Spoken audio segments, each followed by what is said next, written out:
Hi, I'm Lacey. At my sister's wedding, my parents laughed at my fiancé, called him imaginary, said I made him up just to feel important. They even tried to keep me out of the family photo. But the moment that car pulled in, a Rolls Royce, black as truth, everything changed. Still, the worst part wasn't the insult. It was the years before, the small silences, the backhanded jokes, the way they always made me feel like I had to earn space at my own table. Why did they need to erase me so badly? And what happens when you stop letting them? The Arizona sun hadn't even fully cleared the low rooftops when I pulled into the estate's driveway, rental car tires crunching against the gravel. It was Thursday morning, 2 days before the wedding, and everything around me felt too polished, like it had been edited before I arrived. People were already in motion, darting from tent to tent, clipboard in hand, earbuds in, smiles stretched just enough to look real. No one stopped to greet me. I stepped out, smoothing the front of my linen dress, and walked toward the main entrance where a huge floral arch wrapped around a wooden easel.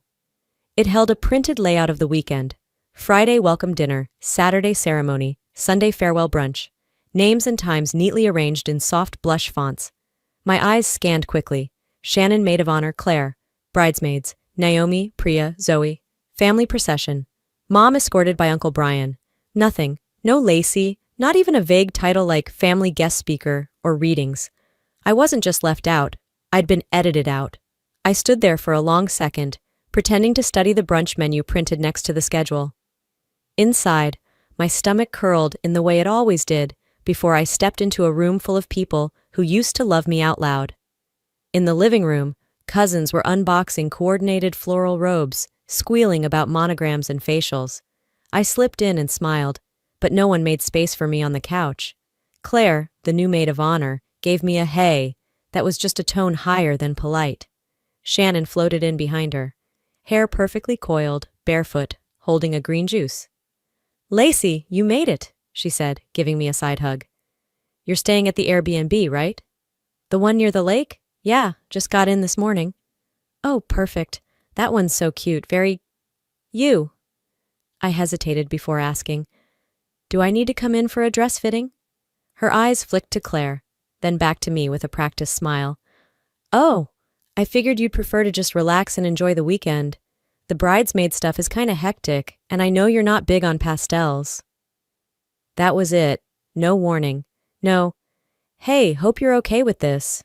Just cut out, like a background character whose name got trimmed from the script last minute. I nodded, not trusting my voice. "Sure, no problem." And that was the moment I knew I hadn't been overlooked. I'd been excluded on purpose. And the worst part? They'd all agreed it was best not to tell me. I kept it together through the morning bustle. By noon, I found myself sitting across from my mother at a small cafe table on the estate's back patio. Her hair was done, full face of makeup already melting slightly in the heat. "So, big weekend," I offered, carefully. Aileen took a delicate sip from her chamomile tea. "Shannon's done such a beautiful job. Everything is just so elegant. Did you see the seating charts? Her eye for design really came through." I waited for her to mention my name not being on that chart. She didn't. Not once. "I noticed I'm not in the ceremony," I said, pretending it was a neutral observation. She blinked, waved her hand. "Oh, you know how these things go. Too many moving parts. And with your schedule, we figured you'd rather not be roped into all the chaos. You know how you are, always needing your space." I wanted to say, "No, you decided I don't belong here. You decided for me." But I didn't. I stirred my iced tea instead, watching the lemon wedge spin. I'd fought so hard for autonomy in my life, my job, my city, my choices. And here I was, once again sitting in front of the same woman who only respected my distance when it suited her convenience. That afternoon, I returned to the Airbnb alone. Kendrick had a work call and wouldn't fly in until Friday night. The house was quiet, tucked between desert trails and hills that glowed gold as the sun dropped lower in the sky. I walked around the small backyard after dinner, barefoot on the stone tiles. A string of Edison bulbs buzzed above my head. The silence was the kind I used to crave. But that night, it felt hollow. Memories came fast, uninvited. Shannon at 16, begging me to do her makeup for prom, her asking me to write poems for her high school boyfriends, us dancing in pajamas to old Destiny's Child CDs, and now I wasn't even bridesmaid material. That realization didn't shatter me. It just settled in the center of my chest, slow and firm like something that had always been there, but only now revealed its full shape. I leaned against the railing and let the desert air pass through me. I didn't cry. I'd done all my crying years ago when I finally understood what kind of family I was born into, one that celebrated proximity, not authenticity. They didn't erase me by accident. They erased me because I made them uncomfortable, because I refused to shrink. That night, as I climbed into bed alone and scrolled through the group texts lighting up my phone, photos of pastel robes, selfies in the bridal suite, I made myself a silent promise. I wouldn't fight for space where I wasn't wanted, but I also wouldn't disappear. Morning arrived too fast. The sun was already heating up the patio tiles outside by the time I zipped up my dress and headed back to the estate for the family brunch. I didn't sleep much. My phone was full of wedding prep photos, pastel filters, toasts, champagne flutes clinking midair, but not a single one included me. Kendrick was in meetings across town. He'd land back in Scottsdale later that evening. I told him I'd be fine. At the brunch, the atmosphere felt curated. Coordinated floral centerpieces, perfectly folded cloth napkins, a customized sign that read, "Brunch with the Bride." I walked in and scanned the tables.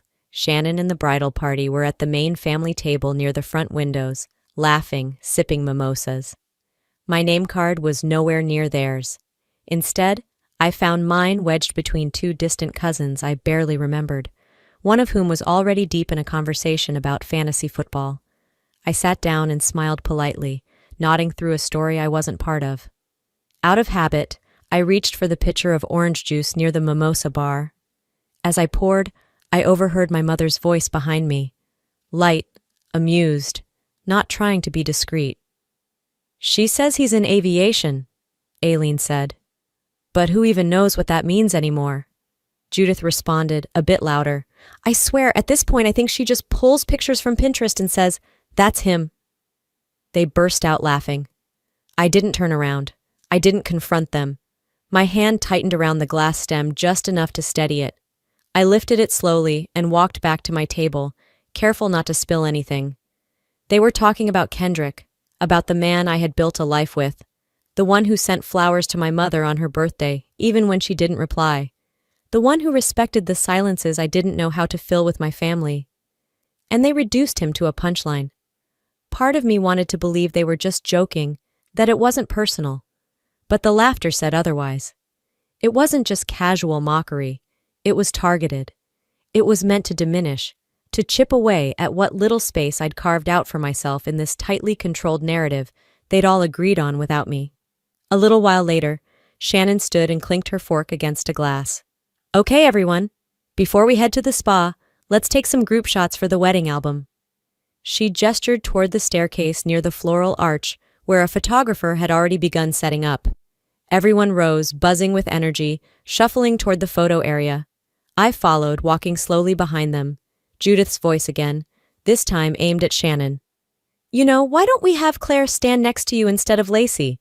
It just makes more sense. Claire's getting married next, and she fits the palette better anyway." Shannon didn't flinch. "That's fine."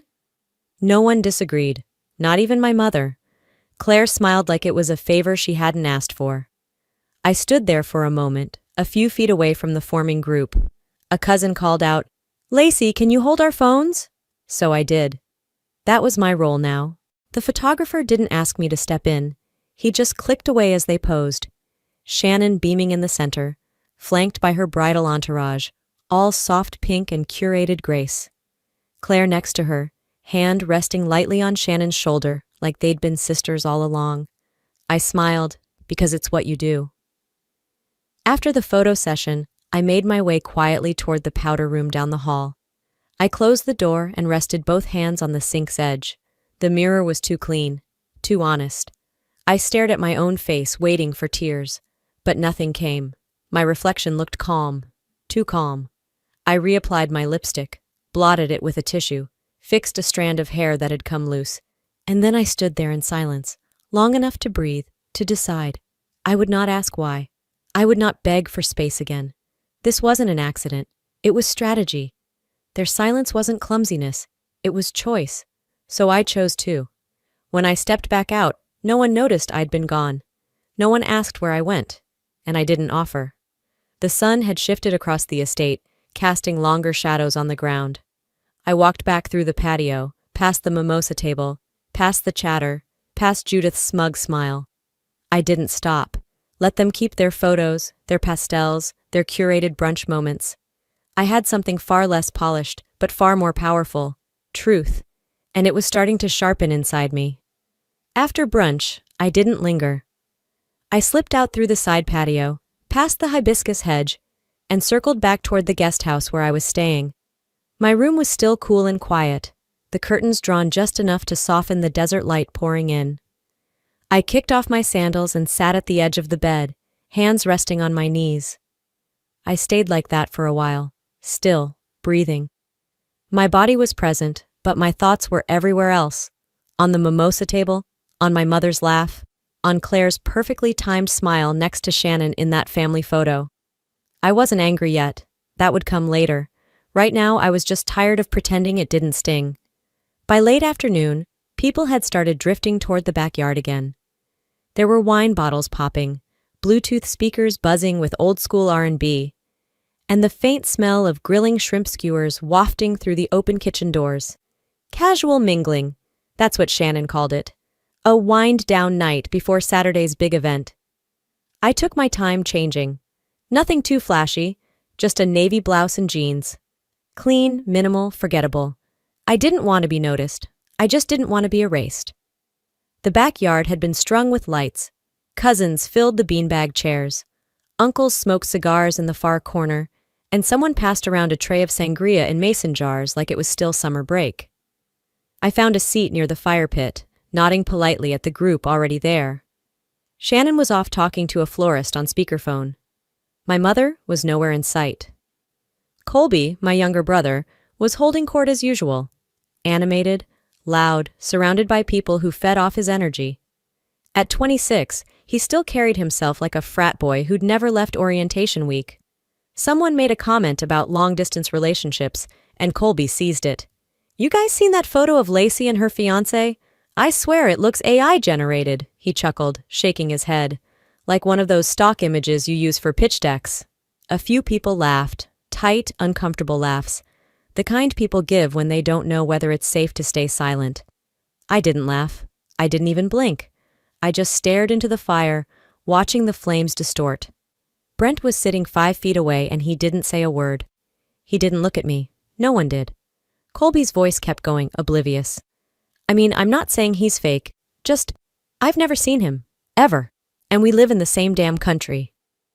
Andrea, an old family friend with too many cocktails in her, leaned in closer to me, her breath warm with cheap wine. "You know," she murmured, "I always figured you were more the independent forever type.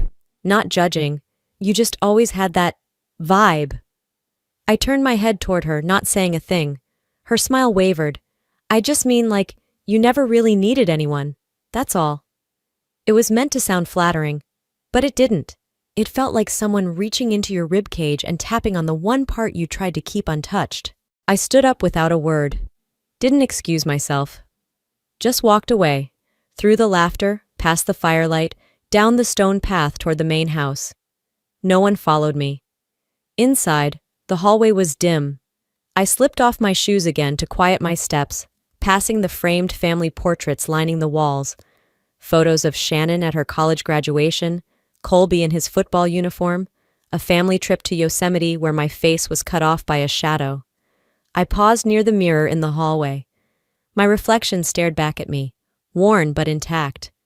I used to think I'd outgrown moments like this. That age would somehow soften the sting of being reduced to a side character in my own family. But pain doesn't disappear with time. It just finds smarter places to hide. A flicker of a memory surfaced. Shannon, age 10, wearing a paper tiara, holding a bouquet made of napkins. "You be the veil holder," she said, pushing a scarf into my hands. I was the backdrop to her fantasy even then. I leaned closer to the mirror. This face had been called dramatic, complicated, too intense, too closed off. Not soft enough, not compliant enough, not bride enough. I was tired of apologizing for existing in a way they couldn't mold. Back in my room, I changed into sleepwear and drew the curtains shut. The party was still going outside, but I'd already left that story behind. My silence wasn't surrender. It was preservation.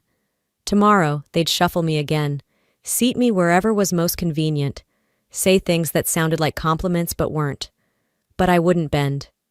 I had already started building the kind of resilience they didn't recognize, the kind that didn't need their approval. The sun rose with all the drama my family seemed to save for themselves. Light poured in through the sheer curtains of my room, casting a golden blur across the sheets. It was the wedding day. Saturday. My sister's big day. And I was still just a name on the guest list, buried somewhere below the sponsors and gluten-free caterers. I got dressed slowly. No bridesmaids buzzing around. No last-minute makeup touch-ups. No laughter spilling from the hallway. Just me and the silence. The dress I chose was elegant. Slate blue, fitted at the waist, sleeves just long enough to look intentional. It was understated but solid, like armor that didn't shimmer. Outside, the venue was already alive. I could hear vendors shouting over one another, silverware clinking, distant music rehearsals fading in and out. When I arrived at the garden, the guests were gathering in clusters, plastic flutes of orange fizz in hand. The scent of peonies mixed with something sharper, probably my own resentment. Brent found me first. He smiled, a polite curve of the mouth, then leaned in. "You look nice," he said. "They're still finalizing the photo schedule. Shannon's with the planner." He didn't linger. A quick nod, then he was gone, folding himself back into the chaos. I walked past the bar and spotted it, the seating chart. A massive acrylic board with soft pink calligraphy. Tables were arranged in spirals, each one named after a place Shannon and Armin had visited together. Venice, Kyoto, Marrakesh. I scanned quickly. No Lacey at the family tables, not at Kyoto, not at Venice. It wasn't until I reached the lower right corner, near a column titled Overflow Guests, that I found it. Table 18, Lassie, a couple of cousins. An uncle who'd once fallen asleep mid-birthday toast. And someone named Eduardo, marked as +1 no meal pref. Table 18 was tucked near the fence line, across from the portable restroom trailers. A planner in a black headset caught my eye. "Hi, can I help you?" she chirped. I forced a smile. "Just checking if this is right." She looked at the board, then back at me. "Yep, table 18. It's a great spot. Lots of shade." I nodded and thanked her. Because that's what you do when they push you aside with a smile on their face. You don't scream. You don't flip the table. You inhale, nod, and take the insult like you were raised to. I walked to my table slowly, heels tapping against the flagstone. It really was near the edge, close enough to hear the restroom doors creak open and shut. I sat down and tried not to make eye contact with anyone. 10 minutes later, I was still alone at the table. That's when Sienna arrived. She was 21, maybe 22, all contour and crop tops. One of those cousins whose name barely made it onto the tree, but whose Instagram made her the star of every event. She flopped into the chair next to mine, drink already in hand. "Lacey, right? You look amazing." "Thanks." She leaned in, conspiratorial. "So, is he like your sugar daddy, or is it real? Either way, like, respect." I blinked. She grinned. "I mean, come on, you look so chill, and he's like, straight up James Bond energy." I set my glass down carefully. "He's the kind of man who shows up when it matters," I said flatly. Sienna blinked. "Okay," she said, dragging the syllables out like a child backing away from a firework. She spun her chair to another cousin and began gossiping about someone's bridesmaid shoes. Just like that, I became invisible again, but not before reclaiming the air between us. From my purse, my phone buzzed. Kendrick, parked around the corner. "Don't move." My fingers tightened around the device. I exhaled, a full, uninterrupted breath for the first time that morning. No tuxedos, no flower girls, no champagne toasts had made me feel grounded. But those 7 words? They anchored me. I placed the phone back into my clutch and straightened my shoulders. The planner was waving people toward the garden arch, calling for family rows to begin lining up. I didn't rush. I just stood there at table 18, behind the ferns and the filtered glances, waiting, not to make a scene, but for the moment they'd have no choice but to notice. I didn't need to check my phone again. He said he was 10 minutes away, and Kendrick had never once said something he didn't follow through on. So I waited, still, poised, as if the wedding music and flowery laughter around me weren't crushing in from all sides. They started herding guests toward the reception tent once the ceremony ended. The sun had dipped just enough to bathe everything in a soft orange glow. Picturesque, almost cinematic. But beneath the fairy lights and perfectly placed floral arches, I could feel something colder threading its way through. Not dread, not anger, just resolve. Inside, the reception hall was bright, polished, and loud. The tables were laid out in a grid around a small dance floor, the centerpieces rising like floral monuments to an illusion of unity. I found my seat again, still at table 18, still facing the back. It didn't matter. The DJ tapped the mic and announced it was time for toasts. First came Armin's best friend from med school, a charming, self-deprecating story about their residency years. Next was Shannon's college roommate, who opened with a joke about tequila and ended with a tearful, "You deserve the world." Then, Brent stood up. He looked the part, confident, rehearsed, every word smooth as granite. He spoke about family, about love being partnership and laughter. He thanked Armin for welcoming him into the family. He toasted to growth. He didn't say my name once. I sat still, glass in hand, not surprised, just clarified. As Brent sat back down, the DJ turned slightly to the right, scanning the crowd. A server, maybe acting on someone else's cue, or maybe just improvising, walked toward me and held out the mic. I didn't plan this, but I took it. I stood slowly, heels scraping the wooden floor just enough to draw a few heads. I cleared my throat and looked out at a sea of faces that didn't expect me to speak. "I won't keep you long," I said, voice steady. "It's a beautiful thing, watching two people celebrated so fully, so loudly, so freely." I paused. Not everyone gets that. Some people move through rooms where they're barely acknowledged, let alone celebrated. So, if you do get it, if you're lucky enough to be seen and heard and held in that kind of light, don't take it for granted. Silence. Not pin drop, not awkward, just held. Then the mic chirped, a soft pop, and I handed it back. I returned to my seat. Brent caught my eyes across the floor, briefly, and then he looked down. Just like that. That was the confirmation I didn't know I still needed. Brent wasn't silent because he didn't want to take sides. He was silent because it cost him nothing to let me take the hits. I sat back, feeling calm. Not triumphant. Not shaken. Just settled. Aileen's eyes flicked toward me for the briefest moment, then dropped to her napkin. Shannon was already sipping her champagne, chatting with someone across the table, like I hadn't just unwrapped every layer of their curated reality with 3 sentences and a pause. No one said anything to me, no one clapped. But they all heard it. And for once, I didn't feel like I had to follow it up. I didn't need to apologize for the way I shifted the air. I didn't need to soften the blow. Sometimes the sharpest thing you can do is be unmovable in the exact moment they expect you to shrink. The music picked back up. People returned to their plates, the clinking of glasses smoothing over the friction like icing over cracked porcelain. But the cracks were there, and I had no intention of gluing anything back together. The sound didn't crash in. It didn't scream or demand. It slid into the air like a slow wave, low and deliberate, curling at the edges of the music and chatter, just enough to turn heads, just enough to cut conversations in half and freeze forks halfway to lips. It wasn't feedback from the mic, and it wasn't the clatter of a spilled champagne glass. No one could pretend it was normal, because it wasn't. It was the purr of an engine that didn't belong. Not here, not in this curated, pastel-draped backyard wedding reception. A noise so polished, so out of sync with the hum of laughter and clink of cutlery, it felt like a warning. I didn't even need to look. The black Rolls-Royce glided up the estate's winding driveway like it had a deed to the place. Sleek and glassy, unapologetically pristine. It wasn't here for attention. It commanded attention. It passed under the balloon arch at the edge of the reception without flinching, its matte chrome trim catching the last of the sun as if it had arrived on cue. When it stopped, the air shifted, the doors opened with a quiet finality, and then he stepped out. Kendrick didn't rush. He didn't even glance around. He exited the car like he was stepping onto a stage he'd seen 1,000 times before.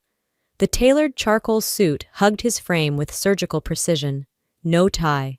Crisp white shirt unbuttoned just enough to hint at something sharper beneath the surface. Sunglasses still on, even as the sky dipped into gold and mauve. People stopped mid-sentence, mid-drink. Aileen, my mother, clutched her wineglass tighter. Brent's jaw tensed. My sister Shannon, in all her Pinterest glory, paused just long enough for the mask to slip. 1 second of stillness, enough to betray the nerves she'd tried to bury under blush makeup and borrowed diamonds. Kendrick walked past the gift table, past the hand-painted "Welcome to Forever" sign, past the photographers, past rows of white folding chairs dotted with sorority sisters in matching floral dresses. He didn't ask where to go. He didn't scan the crowd. He walked with purpose, with history, straight toward me. I didn't get up. I didn't plaster on a smile or pretend this was a coincidence. I just watched him move, slow and certain, like a man who already knew what was waiting for him. Did I miss the toast? He asked, leaning in just enough to brush a kiss against my temple. I didn't answer. Didn't need to. He sat beside me, one hand steady on the table, the other reaching for the water glass like he had all the time in the world. We stayed like that, still and silent, while the rest of the reception awkwardly resumed around us. Muffled chatter, an unsure laugh, a waiter pretending not to stare. Then Kendrick pulled his phone from his inner pocket, unlocked it, scrolled. I wasn't snooping, he said. The planner left her iPad open. I saw a message. I didn't move. It was from your mom, to Shannon. His voice, still low, dropped in temperature. She said, and I quote, "Don't let Lacey near the mic. Let someone else speak first and cut it if she insists." My throat went dry, but I said nothing. Kendrick wasn't just delivering news. He was delivering proof. They didn't forget you, he said. They made sure no one heard you. That hit harder than anything. I'd spent months gaslighting myself, wondering if maybe I was too sensitive, too reactive, too much. Kendrick had always played it cool, told me not to assume the worst. Not anymore. He looked at me, and I met his eyes. Not hurt, not broken, just clear. Ready. All this time, he said, I thought you were exaggerating. I thought maybe they were just careless. But this was deliberate. I nodded once, the smallest gesture. Not for him, just to steady myself. Then he stood. I'm going to make my rounds, he said, smoothing the edge of his jacket. Join me when you're ready. I watched him walk, straight-backed and calm, into the heart of the party. He approached Aileen first, and I saw the color drain from her face. Aileen, he said, offering a smile that wasn't quite warm. What a beautifully executed event. She mumbled something about hydrangeas and vendor delays. Kendrick nodded, as if he cared. Then came Shannon. Her smile faltered. Kendrick extended a hand, gracious and cold. Congratulations. Wishing you and Brent exactly the future you've earned. Brent moved to shake his hand, and Kendrick didn't take it. The silence that followed was surgical. You could feel the air ripple. The guests noticed. Heads turned. Whispers started, hesitant at first, then sharper. People glanced back at me, still seated at the edge of the lawn. No mic, no spotlight. Just me, watching everything fall into place. But something had shifted. I wasn't invisible anymore. The whisper they thought they buried had walked in on 4 wheels and left the doors wide open. No more pretending, no more shrinking, no more waiting for someone to hand me a voice. I had one, and I had Kendrick, who'd made sure everyone remembered it. And now, for the first time all day, I felt like I was exactly where I was supposed to be. The laughter didn't sound like joy. It was the kind of laugh that curled at the edges, tight, rehearsed, too synchronized. It came from the back right corner of the reception tent, where the lights were dimmer and the wine glasses were fuller. I was halfway through a bite of cake when I caught the sound of my own voice. At first, it didn't register, just a faint audio clip, muffled under giggles and clinking silverware. But then I heard the words clearly. Me, 19 years old, speaking nervously at a college panel. I recognized the speech. I recognized the tremor in my voice. I remembered how proud I was to get up there that night, and now they were playing it like a blooper reel. I turned in my seat. A semicircle of women, Judith, two of my cousins, an aunt I barely spoke to, were gathered around a phone. One of them, mouth wide open in laughter, nudged the other. Judith wiped the corner of her eye dramatically. And she wanted to be a motivational speaker? Another chimed in. Poor thing, she sounded like she was about to pass out. I stood slowly, carrying my plate with me as if it were a shield. I walked over, pretending to refill my drink at the water station just beside them. That's when I saw the screen. Someone had dug up an old YouTube clip and shared it to the family group chat. It now had a laughing emoji reaction from my mother. I didn't say a word. I didn't need to. Their laughter spoke loud enough. I returned to my seat in silence. And that's when Claire started talking. Claire, the cousin with 2 degrees, a dermatologist husband, and a curated life on Instagram that practically begged for a sponsored deal, was sitting close enough for her words to land. My sister just got accepted into the fellowship at Mount Sinai, she said. And did you hear Becky opened her second clinic? There were murmurs of approval, raised glasses, fake surprise. Brent clapped. That's amazing. This family really does have something in the water. Shannon beamed, her arm linked through his like they were in a campaign photo. Then someone, not even sure who, maybe another aunt, chimed in. Well, I guess every family has one creative type. You know, the one with the Instagram ads and the independent projects. The table chuckled. No one even looked at me as they said it. Kendrick did. He was standing off to the side, hands in his pockets, watching. He didn't interrupt. He didn't storm over or call anyone out. He just locked eyes with me and waited for my cue. But I didn't give it. Because I wanted the performance to continue. I wanted every mask to drop, every role to be played. I needed them to show themselves in full daylight, without me having to say a thing. Another laugh shot across the table. That was enough. I folded my napkin slowly, set it beside my untouched dessert, and stood. My chair didn't scrape. My steps didn't rush. I didn't slam anything. I didn't excuse myself. I just left. Their laughter stumbled behind me like a wave breaking too late. A few glances followed. No one called out. Outside, the air had cooled. The string lights twinkled in the garden, still set up from the ceremony. I walked past the hedge archway and toward the lawn, the hem of my dress brushing dew-covered grass. It didn't matter what they said inside. Not anymore. I knew what they were doing. One last try to shrink me before the night ended. One last test to see if I'd fold. But I didn't. Not this time. I stood by the edge of the garden, heels sinking softly into the earth, and let the silence wash over me. I could still hear muffled music from the reception, voices raised in cheer, a new toast beginning. Let them have it. They'd spent years trying to edit me out of their picture, sculpt me into something quieter, prettier, more manageable. And I'd spent years trying to play along. But not tonight. Not ever again.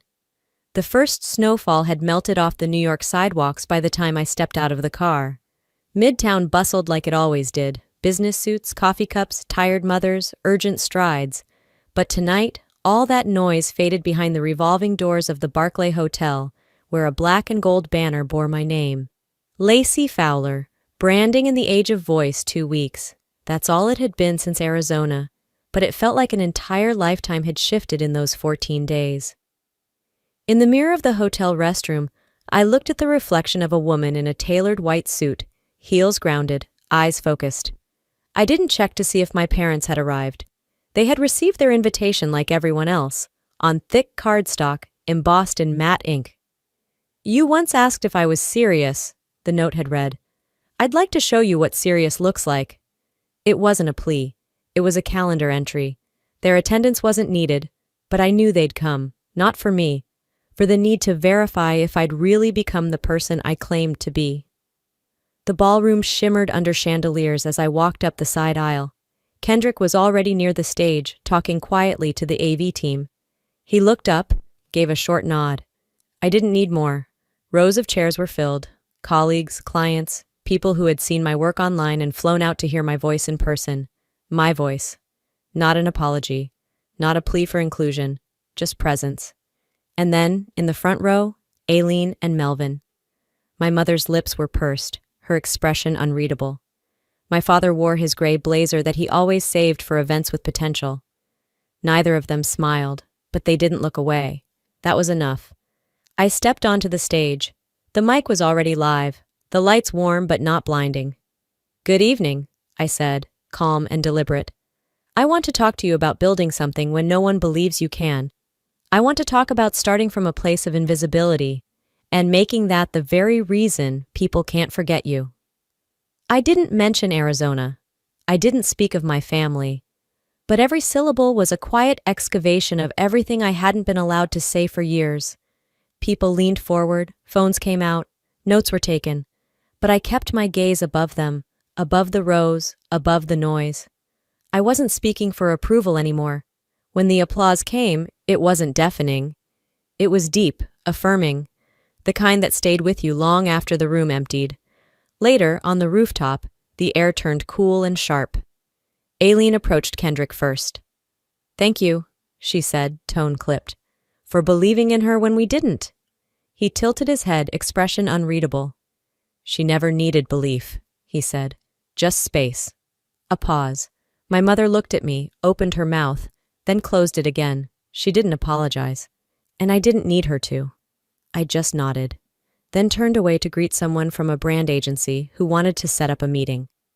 At the end of the evening, as the last servers cleared empty flutes and half-eaten desserts, Melvin approached. His voice was low. "You've built something. I didn't see it before." I met his eyes. "No one did," I said. He didn't push, just nodded and walked off, jacket draped over his arm. And that was it. No grand reconciliation, no tears, no embrace. But in that moment, I realized my win didn't need an audience. It didn't need validation from the people who had once dismissed me. The point was never revenge. It was freedom. Freedom from shrinking, from needing to be smaller to fit someone else's version of a daughter. I stood alone on the rooftop, the city below glowing like a promise I'd finally kept to myself. The first time I watched the sea from our balcony in Dubai, it was silent. Not just outside, but inside me. For the first time in years, I wasn't performing resilience. I was living it. It was late evening. The sky was cotton soft, blending lavender with deep coral, and the wind carried hints of salt and jasmine. I was barefoot, watering the herbs on the ledge, basil, mint, and a stubborn rosemary bush that refused to die no matter how many times I forgot it. Behind me, Kendrick was uncorking a bottle of red on the outdoor table. He set out 2 glasses, the clink barely rising above the hum of city lights below. "Funny how far you can travel just by stepping out of their version of your life," I murmured, not looking back. Kendrick didn't reply. He didn't need to. We didn't talk about Scottsdale anymore. Not in the way people relive wounds. If it came up, it was clinical, like referencing an old surgery scar. There was pain here once, we might say, but never again with apology. My phone buzzed inside. I left the watering can half full and walked in. The family group chat was still active. It had been unusually quiet since New York, but that night a message popped up. Aileen had shared a photo, me and Kendrick from the summit stage, the banner behind us crisp and clean. The caption read, "Look who made it into the family album." No exclamation marks, no emoji, but also no passive aggression, just inclusion. Seconds later, a friend request from Judith appeared on Facebook. I stared at it for a moment, not long enough to overthink. I didn't accept. I didn't decline. I let it sit. That was the difference now. I didn't have to respond to everything to feel whole. A knock at the door broke the moment. Kendrick answered. It was a courier, white-gloved, holding a padded envelope. Inside was Shannon's wedding album. I opened it slowly, flipping past spreads of bouquets, table settings, candid laughter frozen in time. I was in one photo, far in the background, blurred, no caption, no name. I closed the book and placed it on the bottom shelf of our living room bookcase, not out of spite, just so it could collect dust next to the cookbooks we never touched. Kendrick joined me out on the rooftop again, wine in hand. I think, I said slowly, That I'm finally done measuring what they didn't give me. He raised his glass. That's because you started measuring what you gave yourself. The moon was brighter than the stars that night. It hovered like a quiet witness over everything we'd left behind. They may never say sorry, I whispered. You didn't need it, Kendrick said. Not a question, just truth. I leaned into him, not because I was tired, not because I needed holding, but because we were finally standing on solid ground, together. The city pulsed below. The wind cooled the edges of my skin. I didn't crave applause. I didn't need the last word. I had made peace with the echo. And this wasn't revenge. This was reclamation. There was a time I honestly believed that if I just worked hard enough at being agreeable, if I smiled when it hurt, kept quiet when I wanted to scream, made myself smaller every time I entered the room, then maybe, just maybe, they'd finally make space for me. Let me in. Let me belong. But here's what I've learned the hard way. You don't need to keep trying to earn a place in a room that was designed to erase you. You don't need to fold yourself into a version they'll accept. Some spaces were never built for your voice, and that's not your failure. That's their limitation. You have the power to build something better, to take up space, to be loud, bold, clear, to write your own story, not wait around hoping to be written into someone else's version of it. If you've ever felt like the outsider in your own family, or like every room you step into expects you to shrink just to keep the peace, this is for you. Stop apologizing for existing. You don't have to be palatable to be valid. You don't have to make yourself small to be accepted. You are not a footnote. You're the whole story. And your voice? It's not too much. It's exactly right. So if this story hit home, if it made you feel seen even for a second, drop a 1 in the comments or tell me where you're tuning in from. I want to know who's out there because I know I'm not the only one who's been through this. And if this story rubbed you the wrong way, if it challenged you or made you uncomfortable, I'm not here to argue. I'm here to talk. Let's open up that conversation. And if you want more stories like this, real, unfiltered, no makeup on the truth, go ahead and hit that subscribe button. This space, it's for us. It's for the people rewriting the rules. You matter. Your voice matters. Your story isn't over. It's just getting started. See you in the next one.